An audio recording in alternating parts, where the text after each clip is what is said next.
Hello everyone in the Ansakari. Yesterday we talked about what is federalism, what are the narrative part. We discovered what is the philosophical assumptions on which the federalism is based in India. What are the different types of federalism? What are the features? Everything we talked in detail in the yesterday's session. So today we are not going again in those narration part. We are starting from the procedural and substantive thing as to how the constitution is providing the various separation of powers between the central and the state government in different sort of fields. When we talk about the legislative, that is law making, in the administration, executive part, and the financial sphere. One thing before I begin is that do we call federalism as the basic structure of Indian constitution or not? So we can say that though the federalism is considered as the basic structure today, but it was not so before 1993. Even the case 1 and Bharti case verdict, which came in 1973, that even did not recognize the need and the necessity of making federalism as a basic structure.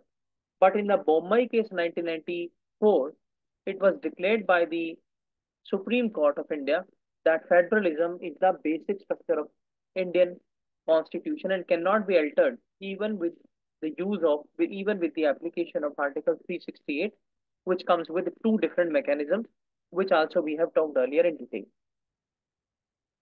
So where these relationships and the separation of power are mentioned. So it is in part 11 of the Indian Constitution. And specifically, if we talk about the legislative part, so under Article 245 to 255. So in these 10 articles, we have the legislative functions which are clearly defined, divided, and provided to both respective organs of the state under Article 12. It also says as to what is the territorial extent of the legislative made by center of the state, how the legislative subjects have been distributed between both. Can the parliament also intervene in the legislative part of the state? And how the state legislature in all together becomes the jurisdiction of the center in some of the exceptional cases. So one by one we'll be going in detail as to understand what it really wants to convey to us. So the very first thing which we can say that Constitution says that Parliament can make law for any part of India. Why? Because the Parliament is representing the larger will. The Parliament is representing the Supreme Legislative Association, and Parliament in itself is representing the normal constituency as well as the states in whole in the form of Rajya Sabha. So Parliament can make laws for any part, for the whole of the country, which not only includes the union territories but also the states. State legislature can make law for any part within the state or whole of the state, but not outside of the state, because otherwise the states and state will fight as far as their subjects, their legal power is concerned. Now, here one more thing Constitution says, that is extraterritorial legislation. What is it? Extraterritorial legislation simply means that when you are talking apart from your territory of the country, we have 7,517 kilometers of Indian territory. Apart from there, if you are talking about something, let's suppose Andaman and Nicobar, if you're talking about the embassy, Indian embassy in the US, so the Parliament of India can make law on that. State government or the state legislature is not allowed to do so. Then there are some restrictions on the powers when we are talking about the legislative powers of the president of the parliament and the state. How and what? Number one, the role of president. Number two, the role of governor. President is empowered to make some sort of changes in the parliamentarian law for the better regulation for number of things. Number one, peace, progress, good governance. Where? In the union territories. Not in every. It can be subject to minimum, it can be subject to maximum. The president's regulation can be for Andaman Nicobar, Lakshadweep, Dadra Nagar Haveli, Daman Diu, and Ladakh, and also for the UP. And if the president is making such kind of regulation, then the parliamentary force will have to abide by the president regulation. President do not have to abide by the parliament law. This is a constitutional feature. Then the parliament can also amend the parliamentarian act if he is applying that particular bill or the or that particular law in the union territories. Again, on these criteria, that is a good governance, peace, progress. Then number two comes governor. Governor can also change or edit the parliamentarian act along with the state legislature act in the scheduled areas, which we talk in the fifth schedule area, sixth schedule areas. So the governor can do so. And we have some special states under Article 371 of Indian Constitution, like 371A talks about Nagaland, 371B, C, D, E, F, and we have till I, which is Goa. So the governors of Assam, Meghalaya, Tripura, Mizoram, they can also modify the parliamentarian act in the autonomous hill regions where the special hill council is established, where the governor feels that parliamentarian law have to abide by the local customs, religion, and local traditional practices of the tribe. Apart from that, if we talk, so we have various subjects which are divided as far as the law making power is concerned. So we have list 1, that is central list, list 2, that is state list, and list 3, that is concurrent list. All are mentioned under Article 246 and the 7th schedule of Indian Constitution. अगर हम बात करें union list की, तो वहां पर parliament के पास सबसे ज्यादा पावर होती है कानून बनाने की.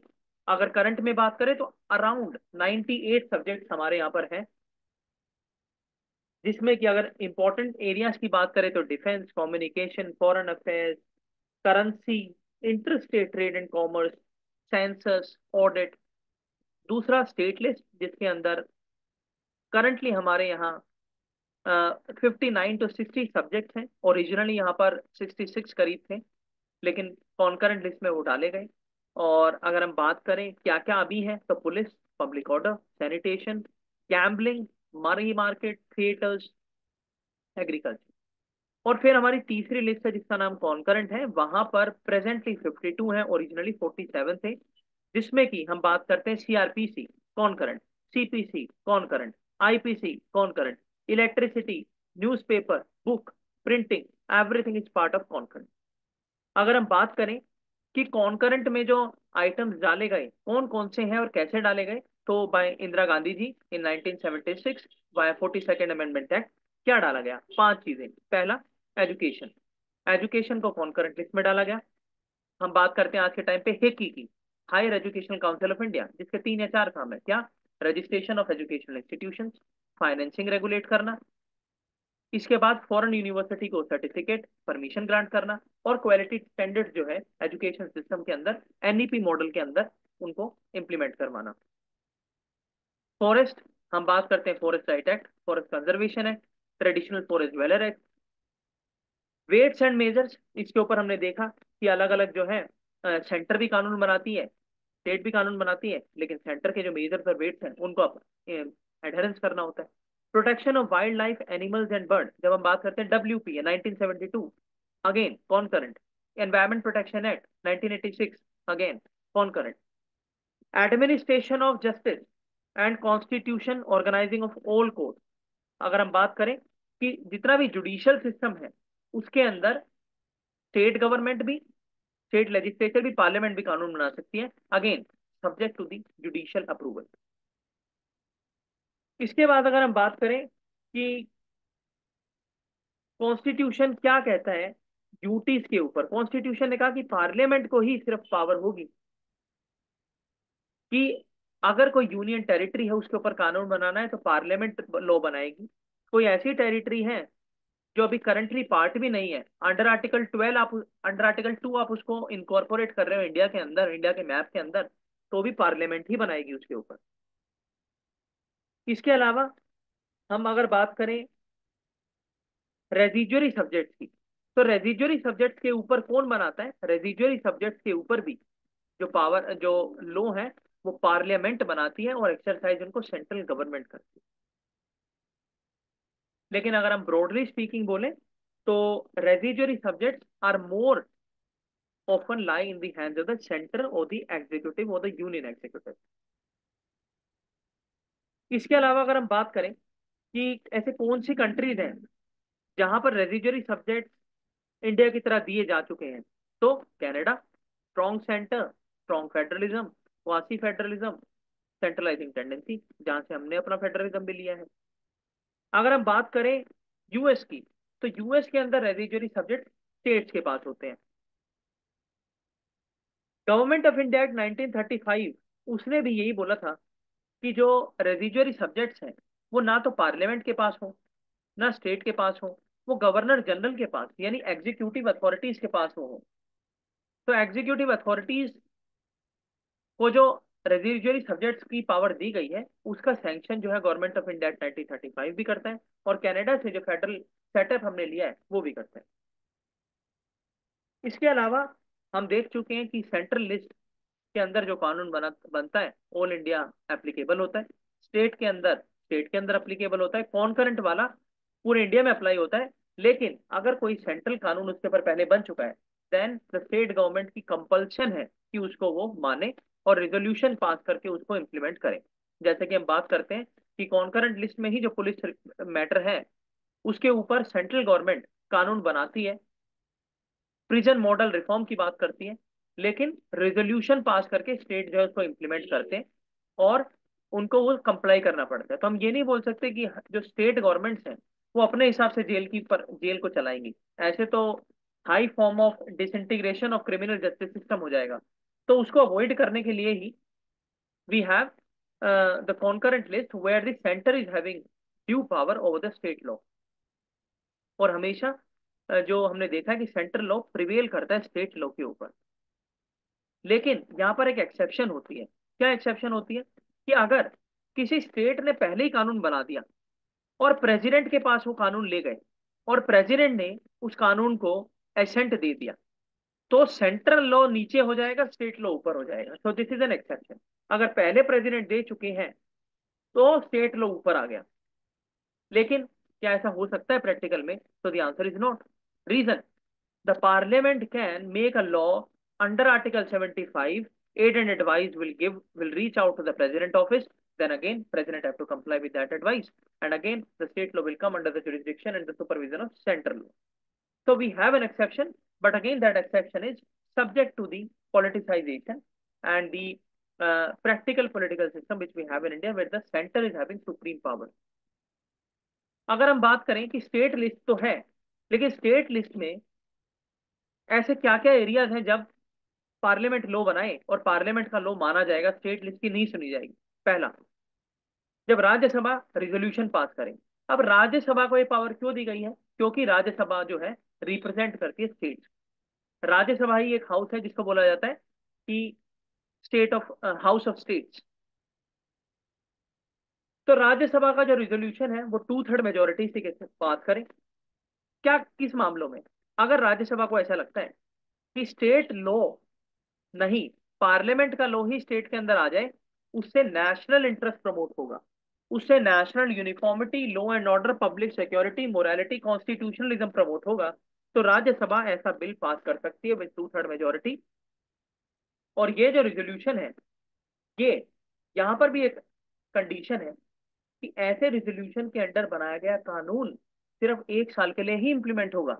यानी 1 साल तक आप उसको इंप्लीमेंट करवा दीजिए, दोबारा से उसको उसी रिन्यू करवाइए स्पेशल मेजोरिटी के साथ।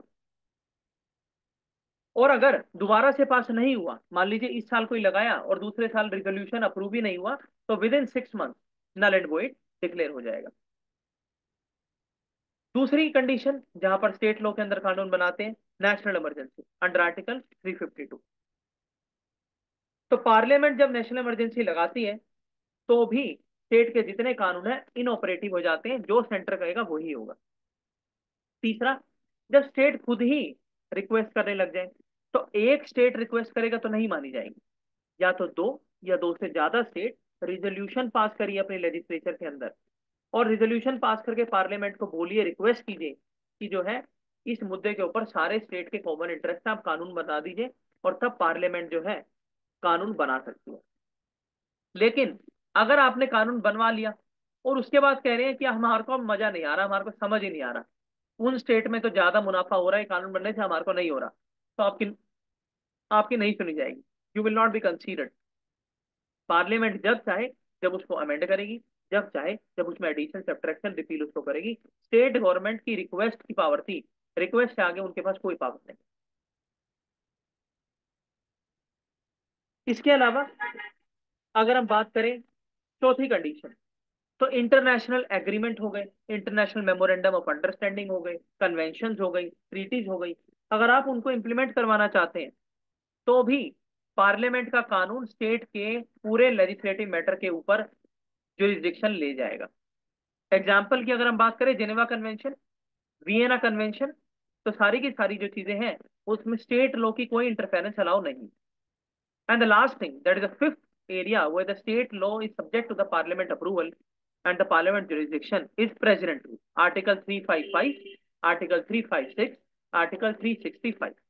आर्टिकल 355 के अंदर यह बोला जाता है कि जो स्टेट है उसकी रिस्पॉन्सिबिलिटी है कि कॉन्स्टिट्यूशनलिज्म वो प्रमोट करे और कॉन्स्टिट्यूशनल डायरेक्शन जो है उनको माने।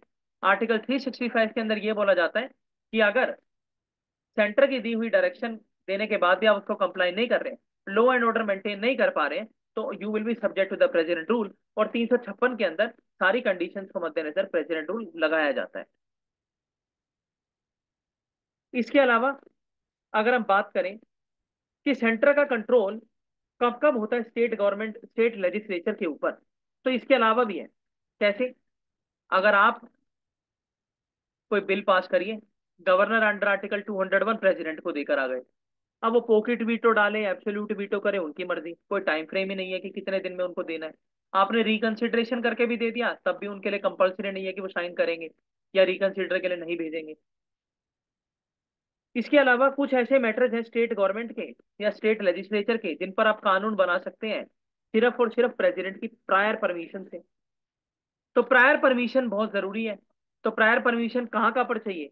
अगर आप freedom of trade and commerce के ऊपर कोई कानून बना दें, यानी अच्छा कॉमर्स फ्लो हो रहा है आपके स्टेट से दूसरे स्टेट में, और आप कोई ऐसा कानून बना दे जिससे कि वो फ्लो टूट जाए, आप कहें कि भाई हम तो एंट्री नहीं देंगे। ऐसा हुआ, कब हुआ? कोविड टाइम पर। कोविड टाइम पर बोला गया कि जो हरियाणा गवर्नमेंट है वो अलाउ नहीं करेगी दिल्ली से आने वाले जितने भी कमर्शियल व्हीकल हैं। तो ये देखा गया कि this is anti anti national, anti constitutional. ऐसा महाराष्ट्र और कर्नाटक के बीच में देखा गया। इसके अलावा क्या कंडीशन है? इसके अलावा कंडीशन है फाइनेंशियल इमरजेंसी अंडर आर्टिकल 360।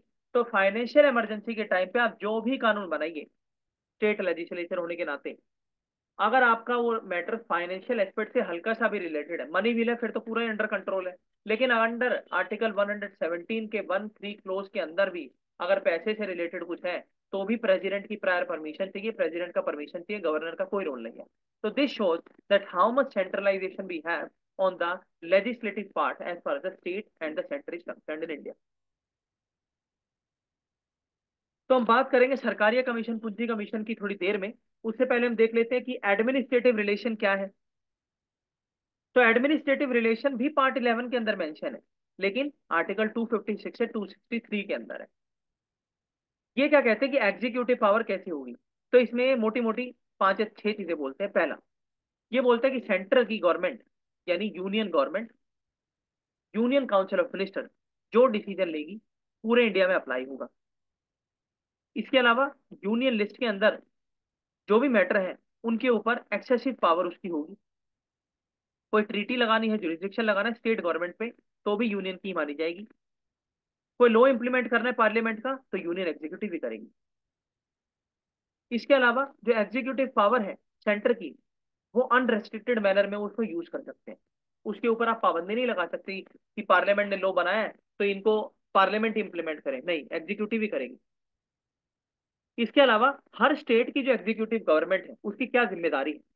पहली, कि पार्लियामेंट के द्वारा जो कानून बनाया गया है आप उसे इंप्लीमेंट करो, और अगर आप स्टेट के अंदर सेंटर कोई डायरेक्शन दे रही है उस चीज को इंप्लीमेंट करने के लिए तो आप उसको मानो। दूसरा, अगर सेंट्रल गवर्नमेंट ने आपको कोई एग्जीक्यूटिव डायरेक्शन दी है कि आप इसको इंप्लीमेंट करो, लॉ एंड ऑर्डर अच्छा होगा, आपको मानना पड़ेगा।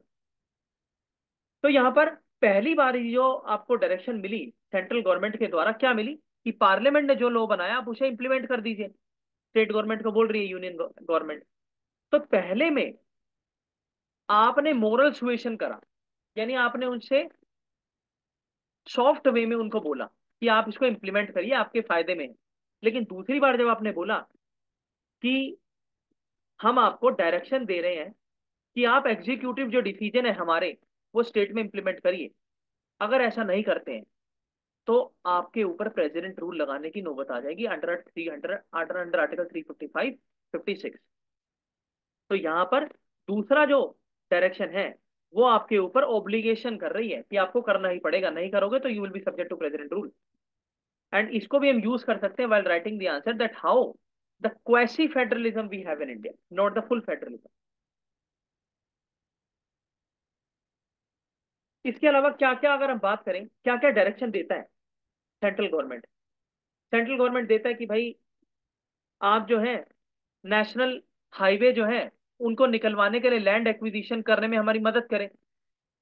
मिलिट्री जो कन्वे यहाँ से जाना है आप उसको फ्री पैसेज में दें। जो भी आपके एरियाज के अंदर कैंटोनमेंट बने हुए हैं आप उनकी फुल सिक्योरिटी का जिम्मा लें। रेलवे की पटरी अगर जा रही है कहीं से उसकी प्रोटेक्शन हमारी नहीं है, आपकी प्रोटेक्शन है। स्टेट गवर्नमेंट आपके जुरिस्डिक्शन के अंदर से जा रही है तो जिम्मेदारी आपकी भी उतनी है। इसके अलावा प्राइमरी लेवल पर मदर टंग में एजुकेशन दो आप, शेड्यूल ट्राइब्स का वेलफेयर करो। तो इन सारी चीजों के ऊपर जो है आपको एग्जीक्यूटिव, सेंट्रल एग्जीक्यूटिव की डायरेक्शन को मानना ही पड़ता है। इसके अलावा अगर हम बात करें कि कहां पर एडमिनिस्ट्रेटिव मैटर्स के अंदर सेंटर और स्टेट आपस में कोरिलेट करते हैं,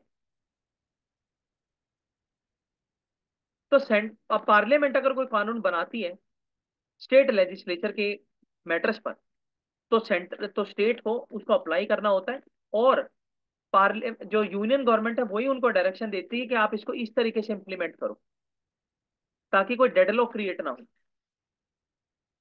इसके अलावा जो प्रेसिडेंट है वो भी स्टेट गवर्नमेंट का कंसेंट लेते हैं एग्जीक्यूटिव फंक्शंस में। यानी जो प्रेसिडेंट है वो कंसेंट लेते हैं स्टेट गवर्नमेंट का जब सेंटर की एग्जीक्यूटिव गवर्नमेंट का कोई डिसीजन इंप्लीमेंट हो रहा होता है, और गवर्नर कंसेंट लेते हैं सेंट्रल गवर्नमेंट का जब स्टेट गवर्नमेंट का कोई एग्जीक्यूटिव फंक्शन इंप्लीमेंट हो रहा हो। तो इसको हम बोलते हैं म्यूचुअल डेलीगेशन ऑफ पावर। यानी जो प्रेसिडेंट है वो स्टेट गवर्नमेंट का कंसेंट लेते हैं कि भाई ऐसा ऐसा यूनियन गवर्नमेंट चाहती है, हम मैं आपसे कंसेंट लेना चाहता हूँ, इस चीज को आप इंप्लीमेंट कर दीजिए। और गवर्नर जो है वो सेंटर का परमिशन लेते हैं कि स्टेट का ऐसा ऐसा कुछ एग्जीक्यूटिव मैटर है आप उसको इंप्लीमेंट कर दीजिए। So this shows the mutual relation between both the parties led by the President of India and the Governor of India. And that is why both the institutions have very sacrosanct value to maintain the equilibrium between the center and the state. लेकिन constitution यहाँ पर एक और बात बोलता है कि ऐसे कुछ एरियाज हैं, ऐसे कुछ कंडीशंस आएंगी जहां पर आप स्टेट का कंसेंट मत लीजिए, वहां पर सिर्फ आप कंसेंट लीजिए पार्लियामेंट का और प्रेसिडेंट का। क्यों? क्योंकि हर जगह पर स्टेट का अगर आप कंसेंट लेंगे तो that will create conflict of interest in the executive implementation of the law.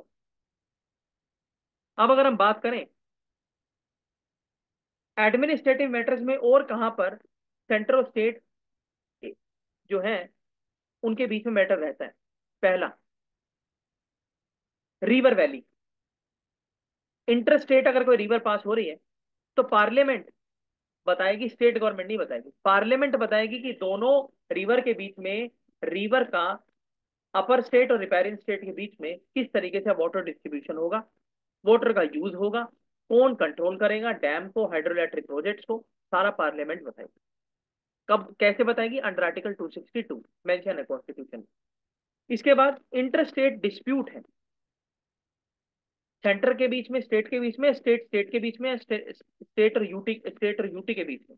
लेकिन अगर सेंटर और यूटी के बीच में कोई डिस्प्यूट है, that is not the part of under article 263। Why? Under complete control, UT is under complete control of the centre, तो dispute का मतलब ही नहीं रह जाता। तो under article 263 inter state council जो है प्रेसिडेंट स्टैब्लिश करते हैं। There is a slight difference, river के ऊपर पार्लियामेंट और सेंटर स्टेट के बीच में प्रेसिडेंट। इसके अलावा सेंटर का और स्टेट का जो भी डिसीजन होता है, उसका फुल इंप्लीमेंटेशन, उसको फुल सैंक्टिटी दी जाएगी by all the agencies of both the respective government. आप ऐसा नहीं कह सकते कि जो मेरी स्टेट गवर्नमेंट है मैं तो उसी के कानून मानूंगा, या मैं तो सेंट्रल गवर्नमेंट का एम्प्लॉय हूं मैं तो उन्हीं की मानूंगा। आप ऐसा नहीं कर सकते। इसके अलावा आप जो पार्लियामेंट है वो इंश्योर करेंगे कि पूरे इंडिया के अंदर ट्रेड, कॉमर्स और इंटरकॉर्स, यानी मूवमेंट, ट्रेड और इंटर कॉमर्स, वो फ्लो में चले। ये पार्लियामेंट की जिम्मेदारी है, ये प्रेसिडेंट की जिम्मेदारी नहीं है, ना स्टेट की जिम्मेदारी। अब अगर बात करें ऑल इंडिया सर्विसेज, तो हम देख चुके हैं ऑल इंडिया सर्विसेज तीन है हमारे इंडिया में: Indian administrative service, Indian police service and Indian forest service. Article 312 के अंदर इनका गठन होता है। कोई नई सर्विस बनाने के लिए राज्यसभा रिजोल्यूशन स्पेशल मेजोरिटी के साथ पास करना चाहिए। इसके अलावा ये जो तीनों सर्विसेज हैं, इनका कॉमन पे स्केल होता है, यूनिफॉर्म सब कुछ होता है। इसके अलावा हमारे यहाँ सेंट्रल सर्विसेज हैं, so they are not the cause of concern between the centre and state relation, more particularly all India services. तो ऐसा बोला गया था कि ऑल इंडिया सर्विसेज की इंडिपेंडेंस के बाद जरूरत नहीं है, लेकिन दोबारा से रिकॉन्स्टिट्यूट हुई। क्यों? एडमिनिस्ट्रेशन के अंदर इंटेग्रिटी, ऑब्जेक्टिविटी और हाई स्टैंडर्ड को लेकर आती है। पार्टीशन इंटरेस्ट नहीं होते हैं, इनकी ट्रेनिंग जो है वो इतनी स्टैंडर्डाइज होती है कि ऑब्जेक्टिविटी से काम करते हैं, इनका जो कंडक्ट होता है उसके बिहाफ पे काम करते हैं। इसके अलावा अक्रॉस द कंट्री के अंदर जो सेंट्रलाइजिंग एक्सपर्टीज है एडमिनिस्ट्रेशन के अंदर, उनको इम्प्लीमेंट करते हैं। स्टेट और सेंटर के बीच में कोऑर्डिनेशन करते हैं। कैसे? जब वो कैडर के अंदर लोकेट होते हैं, तो हम देख चुके हैं हर ऑल इंडिया सर्विसेज के अंदर काम करने वाले जो ऑफिसर्स हैं, उनका कैडर सिस्टम होता है, जहां पर वो 6 साल अपने स्टेट कैडर में रहते हैं और 3 साल सेंटर में डेपुटेशन पे काम करने के लिए आते हैं। और ये जो प्रोसेस है वो कॉन्टिन्यूअस टिल हिज टेन्योर चलता रहता है। तो इसमें दिक्कत क्या है? इसमें दिक्कत यही है कि जो स्टेट है उनका ऐसा मानना है कि जो हमारी प्रोविंशियल सर्विसेज हैं उनका हम कहाँ क्या करें, उनकी भी तो अपॉइंटमेंट होनी चाहिए। तो हम देखते हैं कि धीरे धीरे we have a rationalisation system, जहाँ पर लेटरल एंट्री भी होती है, जहाँ पर एज बेस्ड प्रमोशन क्राइटेरिया भी आ गए हैं, जहाँ पर मिनिमम थ्रेशोल्ड सर्विसेज जो है वो हर स्टेट के अंदर स्टेट सर्विसेज एग्जाम से आती है, जिसके अंदर हम देखते हैं कि एडमिनिस्ट्रेटिव सर्विस और पुलिस सर्विस, लेकिन जो है उनकी जो नंबर्स हैं वो इतने एक थ्रेशोल्ड पर रखे जाते हैं जो कि यूपीएससी भी उसमें डिसाइडिंग फैक्टर करती है, ताकि ऑल इंडिया सर्विसेज की जो प्रेजेंस है वो कहीं ना कहीं कम ना हो। इसके अलावा हम देख चुके हैं इंटीग्रेटेड जुडिशियल सिस्टम हमारे यहाँ पर है, जिससे हम काफी चर्चा में बात कर चुके हैं। एमरजेंसी, तो emergency is not the legislative part, it is administrative part. Emergency में हमने देखा तीन तरीके की: article 352 national, 356 president rule, 360 financial emergency. और एक्स्ट्रा कॉन्स्टिट्यूशनल डिवाइसेस के अंदर हमने देखा कि हमारे यहाँ कुछ एडवाइजरी बॉडीज होती हैं, जैसे कि पहले नेशनल डेवलपमेंट काउंसिल थी, अभी वो फॉर्मली काम नहीं करती है। नीति आयोग है। इसके अलावा हमारे यहाँ काउंसिल्स होती हैं, जैसे कि इंटरस्टेट काउंसिल हो गई, नॉर्थ ईस्टर्न काउंसिल हो गई, यूजीसी हो गया। तो ये सारी चीजें हैं जो कि सेंटर स्टेट के एडमिनिस्ट्रेटिव रिलेशंस का एक इंपॉर्टेंट पार्ट है। फिर हमारे यहाँ अलग अलग तरीके की कॉन्फ्रेंसेज होती है, हम देखते हैं अभी अभी हमारे यहाँ all India DGP conference Chandigarh के अंदर हुई, लेड बाय होम मिनिस्टर। हम देखते हैं गवर्नर कॉन्फ्रेंस होती है, जिसको प्रेसाइड करते हैं president of India. Chief minister conference को प्राइम मिनिस्टर करते हैं। चीफ सेक्रेटरी की भी हमारे यहाँ कॉन्फ्रेंस होती है, जो कि एडमिनिस्ट्रेशन रिलेशंस को इंप्रूव करने में काम करती है, जिसको हेड करते हैं cabinet secretary of India. Chief justice की भी होती है, जिसको सीजेआई ऑफ इंडिया करते हैं। और इवन हमारे यहाँ जो यूनिवर्सिटीज हैं उनके भी वाइस चांसलर्स की होती है, और होम मिनिस्टर की होती है, जिसमें हमारे सेंट्रल होम मिनिस्टर करते हैं। लॉ की भी होती है, ताकि एडमिनिस्ट्रेटिव लीगल एस्पेक्ट जो है उनके ऊपर स्टडी करी जाए। तो this is the administrative relation. And the last thing is financial relation. तो फाइनेंशियल रिलेशन को हम ब्रीफ में देख लेते हैं क्या बोलते हैं। Administrative relation, legislative relation part 11 के अंदर, और फाइनेंशियल रिलेशन पार्ट 12 के अंदर, आर्टिकल 268 से 293 के बीच में। यहाँ पर बात होती है कि किस तरीके से टैक्सिंग पावर दोनों के बीच में डिस्ट्रीब्यूट होगी। तो यूनियन लिस्ट में 13 आइटम्स हैं जो कि टैक्सिंग मैटर्स हैं, जहां पर पार्लियामेंट को एक्सक्लूसिव पावर है, स्टेट के पास 18 है। तो हम बोल सकते हैं कि स्टेट के पास जो पावर है टैक्सेशन की वो ज्यादा दी गई है। क्यों ज्यादा दी गई है? क्योंकि बेसिकली सेंटर जो है वो कमांडिंग अथॉरिटी है, स्टेट जो है वो इम्प्लीमेंटिंग अथॉरिटी है। तो स्टेट के अंदर 18 और यूनियन के पास 13 आइटम है। कॉन्करेंट लिस्ट में हमारे यहाँ कोई भी टैक्सेशन का पार्ट नहीं है, लेकिन 2016 के बाद एक आया जिसका नाम है जीएसटी, जो कि इनडायरेक्ट टैक्स हमारे यहाँ माना जाता है। इसके अलावा रेजिजुअरी पावर ऑफ टैक्सेशन भी है, जो कि किसी भी लिस्ट में नहीं है, तो वो पार्लियामेंट के पास रहते हैं। क्या क्या हो सकते हैं? वेल्थ टैक्स लगा दिया, घट भी सकता है बढ़ भी सकता है, एक्सपेंडिचर हो गया, गिफ्ट टैक्स हो गया। तो all these are the examples of residuary tax. तो इसमें लिवाई एंड कलेक्ट की बात की जाती है। तो हम देखें कि स्टेट गवर्नमेंट को या स्टेट लेजिस्लेचर की टैक्सिंग पावर क्या है। स्टेट लेजिस्लेचर किसी भी प्रोफेशन के ऊपर, ट्रेड के ऊपर टैक्स लगा सकती है, लेकिन 2,500 सालाना से ज्यादा टैक्स नहीं लगा सकती किसी भी चीज के ऊपर। इसके अलावा स्टेट जो है वो टैक्स लगा सकता है, लेकिन कब नहीं लगाएगा, किन चीज पर?